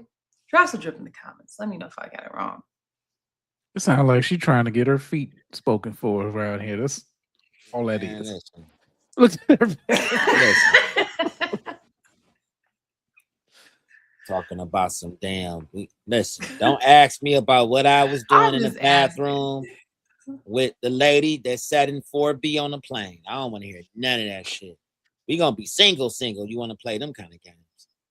Your ass better go get you a drink at the bar and chill.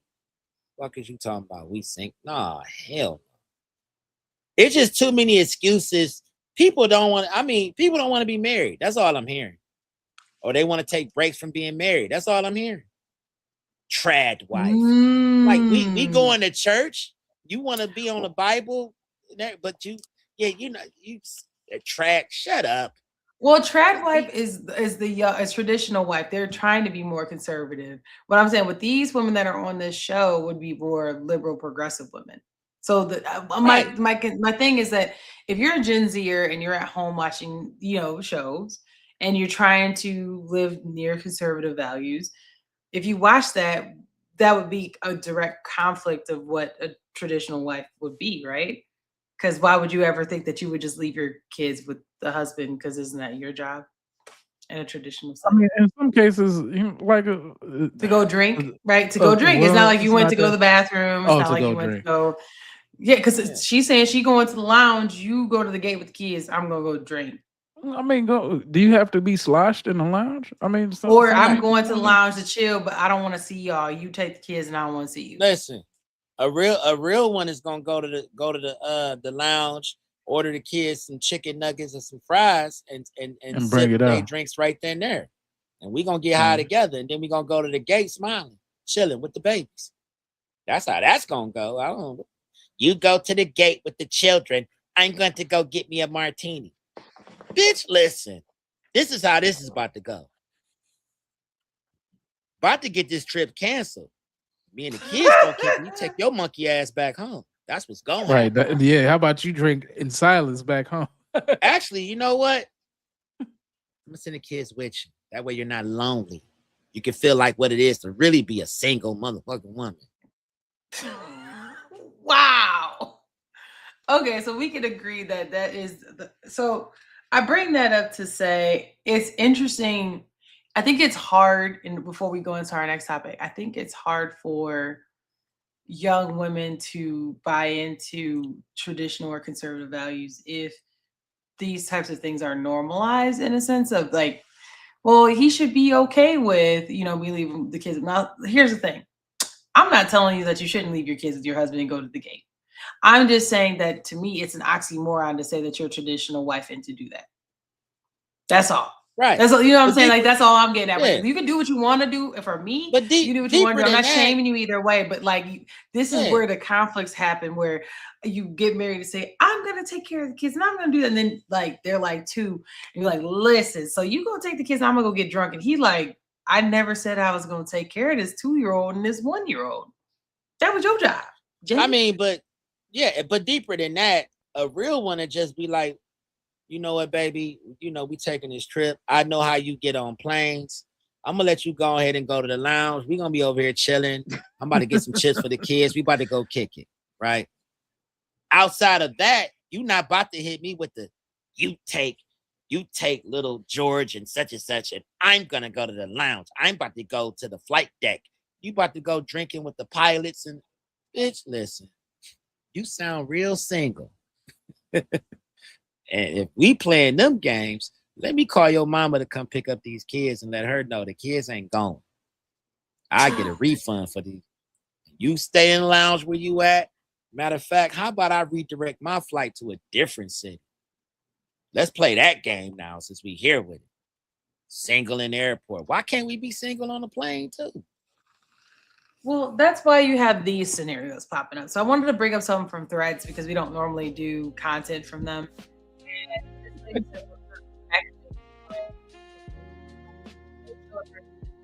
adamant about what he's looking for. And she said, she asked them like, what they're looking for aesthetically. And he said that he doesn't care about sew-ins, braids, but he's not attracted to women with wigs. So why I bring that up? As we start talking about, what kind of wife or relationship you want, there's expectations for men. And sometimes it's how you present yourself and how you act, right? How you act is what we just talked about a second ago, but presenting yourself is another thing. And so from a presentation perspective, what do y'all think about a woman, I guess, acting, maybe presenting themselves that they want to be traditional wives, right? But let's say they didn't wear wigs or whatever else, to get this man, for example, and then all of a sudden they talk about they want to have wigs. Like, to me, it's kind of like the same switch up. Does that make sense? Like, you're presenting yourself something to be what you aren't. Now, I'm not saying he's up front saying I don't like wigs. So I'm equating wigs to becoming progressive later on in the marriage. Does that make sense? Yeah.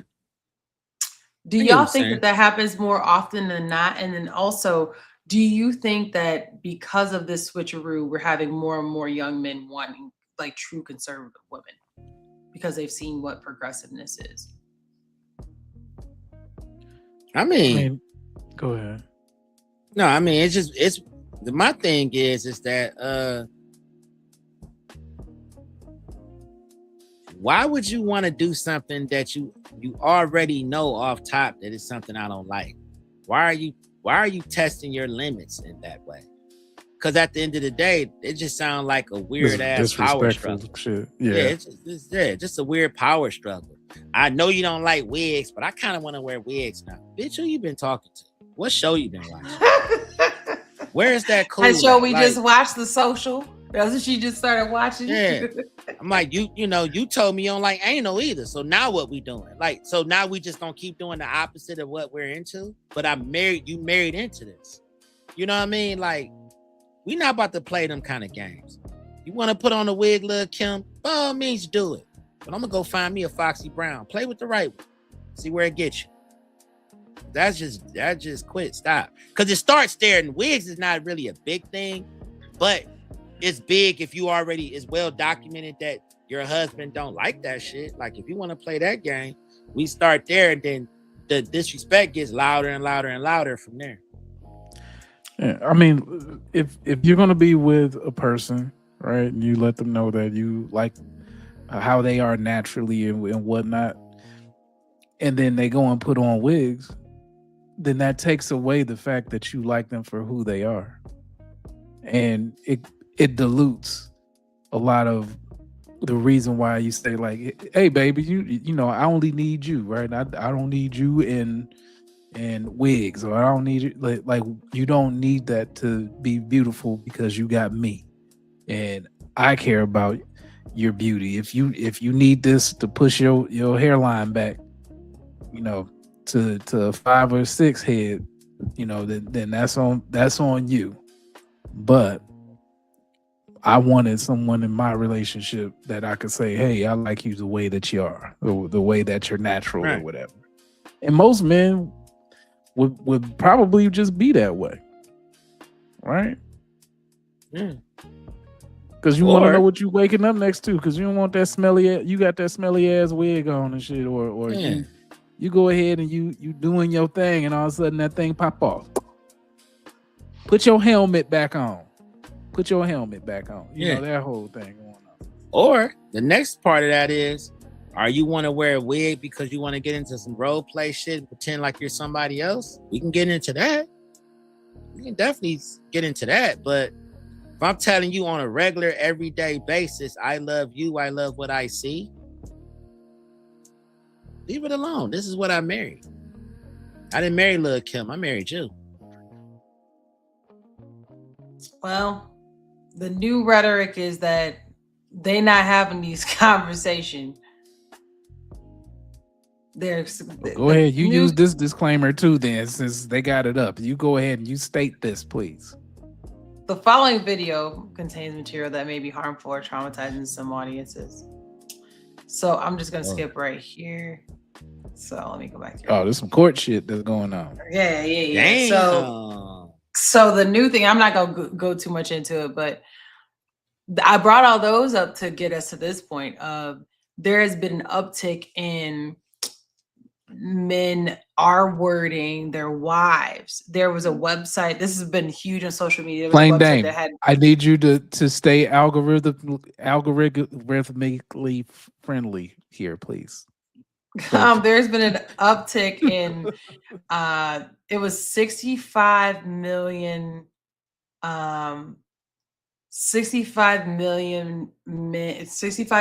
views or searches for how to R-word your wife. So that's something that happened recently that has been exposed, and people are like, why are people looking this up? But right, you know, like, why are they looking this up? You know, like, these are the kind of comments that are in there about it. Their wives. Like, this isn't like random. This is their wives that people are looking for. So I say all that to say that men have standards, right? People are saying, like, this is what I want to be, what I want to do. But if that's the case, then why is this a thing? Like, that's wild to me. So this is a rewind and rethink. I want to know,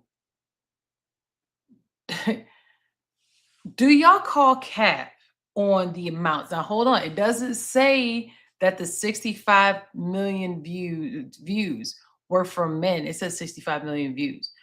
Do y'all call cap that men are kind of getting blamed for this rather than being able to validate that, like, men were actually looking all this up? Because if it became big, and let's say it was at 20 million views, and then 20 million women went to go look it up, you know what I'm saying? Like, that's how it can also compound too. But what do y'all think? Do y'all think that because of the state of the world, the young people these days, the red pill, y'all think that that's an influx? Or do you think that there's a war on men? Like, what's y'all's take on that? With this kind of, it just seems ironic that it's kind of happening at the same time. Think about the stuff I just brought up. Yeah, there's some sick ass people on both sides of that fence there. So I mean, it could be either or a mixture of both. It's also like fetishized and stuff. So it could be the same person watching the same videos thousands of times. It's not, you don't have to necessarily be individual views. Plus, we all know that there are different orientations that are now into corn. A lot. Why you gotta throw the robot up when I talk? Make that messed up. No, that's I was gonna get into the bot situation because that's a part of it too. And bots. Yeah, I knew you was gonna get to that. Okay, so you got investigations and you got viral testimonies that show cases where husbands secretly drug their wives and an assault occurs, often for years, hidden behind consent in the marriage. So that might also be a thing where it's consent worthy until it isn't. Right. Most of these essays are committed by someone the victim knows. And a large share does happen in relationships and not alleyways in this case. But there's like a power dynamic here, right? Power dynamic is usually dependent on financial control plus kids plus housing. Right? People do things for 40. We already have those $40 back. But it makes it hard for a person to leave especially when they know that something's wrong. So we're talking about scripts, and this is like a cultural script where it treats sex as marital entitlement, is what we can call it, and it creates a cover for the predator type of behavior. So, do you agree with it? No. Can it be predatory? Yes, and that has been something that's been over time anyway. We married, give it up, all that kind of stuff, and that is not okay. So that's the part that we'll say. But there are also people that have this as their dynamic anyway. Like Shannon Sharp, right? Yeah, like what that was like a race play. It was a race play, but yeah. Same thing though. It's the same context, right? Until it wasn't, right, or until it benefited to be able to, flip it and then run the bag up. But okay, I'm gonna ask y'all. Okay, I'm gonna ask y'all this before we go to our last part because it's getting too late. But have you heard of people being like, oh, I don't want to do it, but they really want you to do it? And do we think that blurs the line where they're like, oh no, I don't want you to touch me. Don't touch me. Don't touch me. I will say this to any young you know what I'm man saying? Like I'm saying like, there. have you heard of people that's the words case? no and stop and I don't want to stop? Don't even play that game. Please don't play that game at all. And when you get into a situation and say, well, why did you stop? Because you said to stop. And I'm not on that. I don't do that because too many people done got caught up. So that's not what I'm on. No means no in the world of no's. So regardless of what anybody want to do, no, don't do it. The reason why I bring this up is because we do also sprinkle on like men's rights stuff a little bit too. And I know that I'm not saying that obviously somebody looking up the search, which is wild, but once again, someone needed to say no means no, right? And the scenario I gave, tell me y'all have heard of friends being like, oh yeah, she like to play hard to get, like, no, don't do that. I don't want to do it. I don't do stuff like, I'm not that kind of girl. And then they do something and now you caught up in a case. Right. Because you can't really decide if they meant yes or no. Was Urkel. And before that, my grandfather. That's how both of them two things work. I'm wearing you down. That's all. He still ain't take it. Urkel ain't never take it. Urkel still never took it. He ain't take it, but now these days you can't even say hello to somebody in the gym or whatever before they call you a creep. So, hey, what's going on? Why you talking to me, bitch? Like, wow, lady. You know what I'm saying? Goodness. Well, right. along with the rights, we go get up out of here and drop some drip because that's what we do with a little bit of I don't really have a segue for this. We just go ahead and trap real quick before we get out. Shout out to the Wall Street Trapper. He is good. I just did a Talk Techie to Me, and we were talking about AI, and I think that this is good because he's gonna give you all some stocks to look at and some reasons. And I just think this would be good to just like let him talk about. We're not your financial advisor, but y'all can check out the Wall Street Trapper me, trap with him. But you should be worried about AI taking your water. That's right. Single data center in Iowa used 1 billion gallons of water just last year alone. Now, we talked about this on Talk Techie. We talked about how much water it takes when y'all be running these ChatGPT. Tell me what I should wear today. It costs water. It costs water. Okay. Yeah, it costs water to do that. So here we go. Now I'm gonna talk about 3 companies that you need to listen to. But think about this. One building, 1 billion gallons of water. That's enough water to supply every single residential household in Iowa for 5 days. Now AI runs the data center. The data center runs on electricity. The electricity generates heat. The heat needs water to cool it off. Let's go a little deeper right quick. A typical data center uses about 300,000 gallons of water a day. That's a lot of water. Remember, we all need water to survive as well. Okay? We need clean water. And if you did not know, a lot of the water we use to get clean water goes through a whole process to even re-clean and so forth. So keep that in mind. Looks like we're going to be sharing with these robots. And projections showing that in the next year, that could go up to 870%. 870%. That isn't a future problem, y'all. That's a problem right now. Now, let me show you the first company I want you to look at. Verti, VRT. It makes the thermal management and cooling infrastructure that sits inside of the data center. Just plain and simple, it makes the cooling system inside of the data center that makes sure the water is flowing so everything is cool. So he's giving a tip on a stock that helps make sure that the water flows in. Not the stock itself. He's talking about the stock name, but it's the company that's supplying the need. Correct.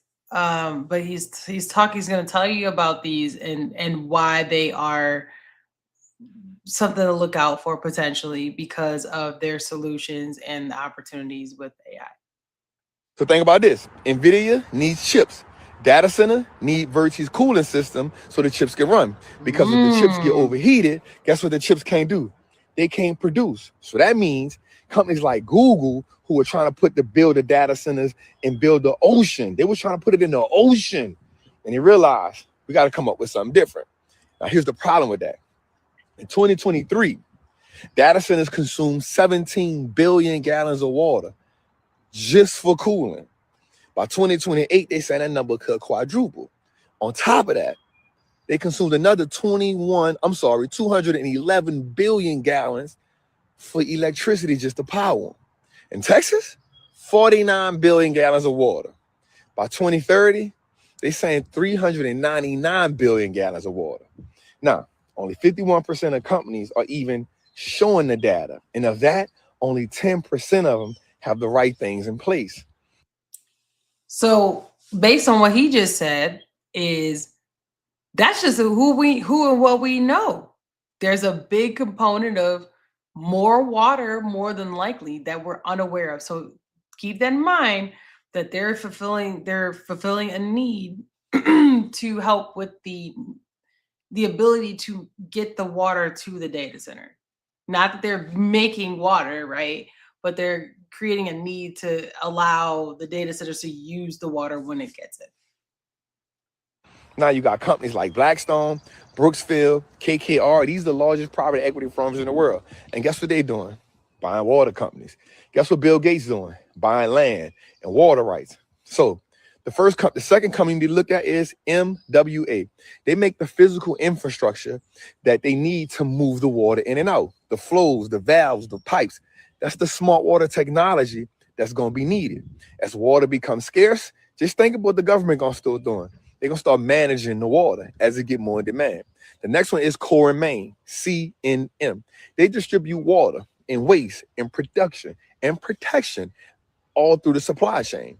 They're going to be needed. Why? Because you're going to need somebody to regulate that flow.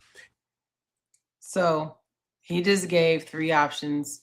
He just gave who's going to actually have the ability to cool the systems. That's the VRT.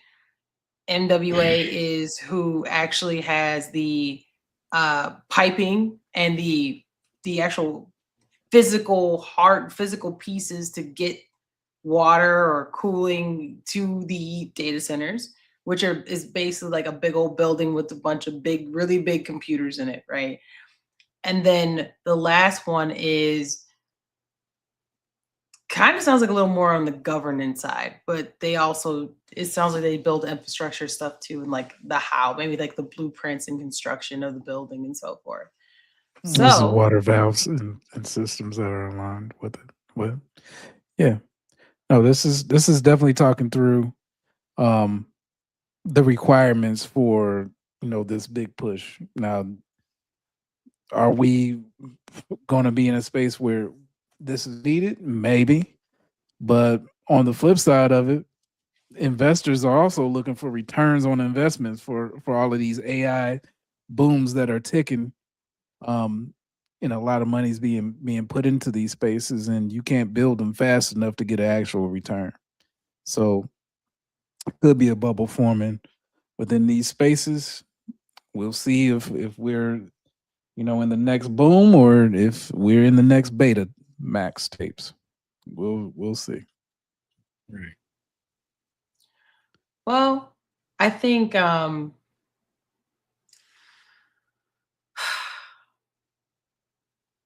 my concern with the water is I hope they just use, why don't they use the dirty water? I know that's horrible to say, but why can't they use the dirty water for the computers?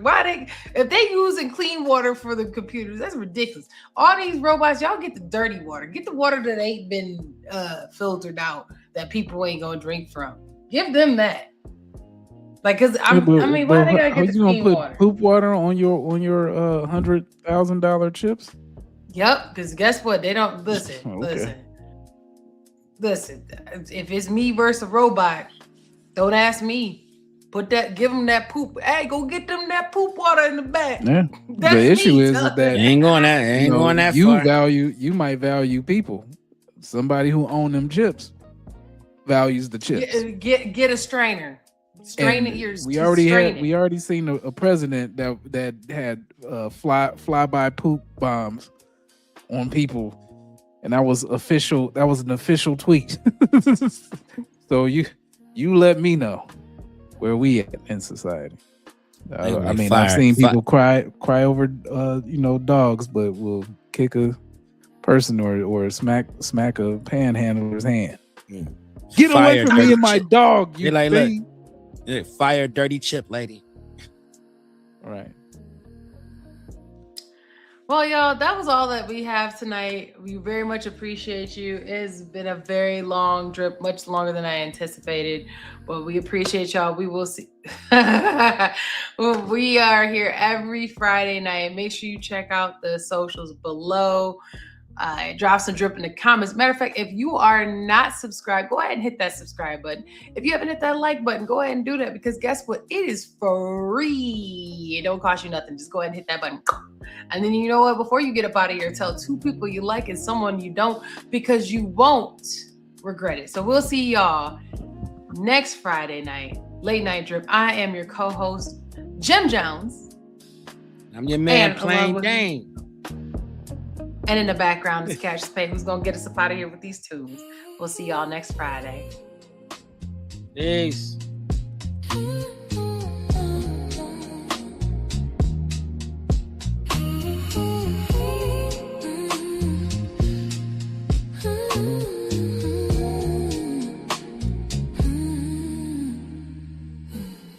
City lights, close shadows dance.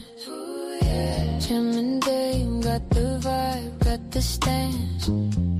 Cash is paid, bring the bass, make it last. Drip, drop, drip, drop, smooth as glass.